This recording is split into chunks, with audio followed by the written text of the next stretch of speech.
Welcome to the kitchen. I'm Chef Victoria Love, and today we're going to make a spicy gingerbread. It's the holiday season, and of course, everybody loves gingerbread. And this one, I put a little bit of black pepper in it to give a little bit of spice. And of course, ginger, cinnamon, cloves, allspice, flour, and I have this beautiful kosher sea salt, but of course, regular salt is fine, vanilla, molasses, baking soda, baking powder, eggs, and butter. So let me get everything mise en place, and I will show you how to make it. Please click like and subscribe so we can bring you more recipes. Thank you. When your butter is soft enough that you can squeeze it, then you know you're ready to start making the batter. So put this into your stand mixer with the paddle attachment. As soon as your butter is nice and soft, you can add in your light brown sugar, 1 cup plus 2 tablespoons tightly packed. Make sure you scrape down the sides of the bowl and the paddle attachment periodically so you can make sure all the ingredients are incorporated. Once the butter and sugar have completely mixed, we're now going to add in 1 egg at a time, and I like to use a liquid measuring cup with the lip. Makes it easy to pour in.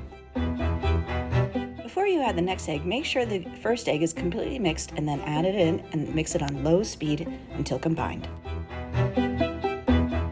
Next, we're going to add in our 2 teaspoons of vanilla extract. Now we're going to add in our 1/2 cup of molasses. While that's mixing on the stand mixer, we're going to mix together our dry ingredients. And here we have a 1/4 teaspoon of ground black pepper,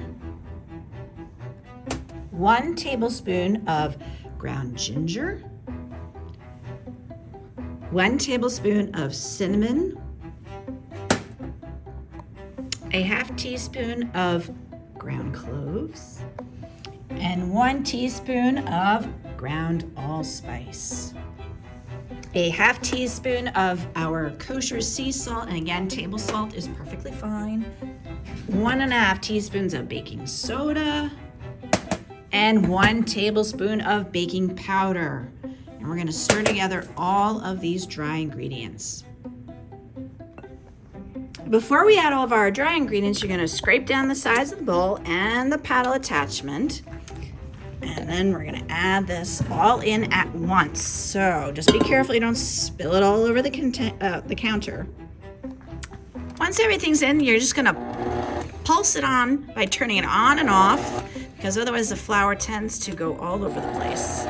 And then we're going to mix it till it's just combined. We're going to now wrap our dough, and we're going to make it into small packets, just about that size, and with saran wrap. Put it in the refrigerator and let it chill for a minimum of 1 hour before we can start to roll it out and cut our cookie shapes. Now, if you notice, when you're cutting your cookies, you want to make sure that you space them right next to each other, because it takes so long to roll out the cookie dough. You don't want to have to constantly be rolling it out over and over again. So I place them as close as I possibly can so I am not wasting. And of course, remove the excess with our offset spatula. Go underneath the entire cookie, because otherwise it might stick to the parchment paper, and gently lift it off so it does not tear.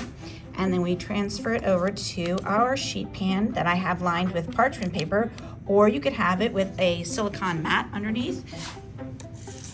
And of course, if you ever have a spot that is too small for this size, I have these little ones too, so we can do both sizes. So here you go. Ta-da! And now we've got a couple of mini ones as well. Baking it at 300 degrees, it was about 12 minutes. These I decorated though with the royal icing because they look so cute and adorable. I hope you enjoyed watching our video. Please check out the rest of our videos on our YouTube channel. Take care, everybody. For more recipe demonstrations, please click like and subscribe to Chef Victoria Love's YouTube channel and have fun in the kitchen. Thank you.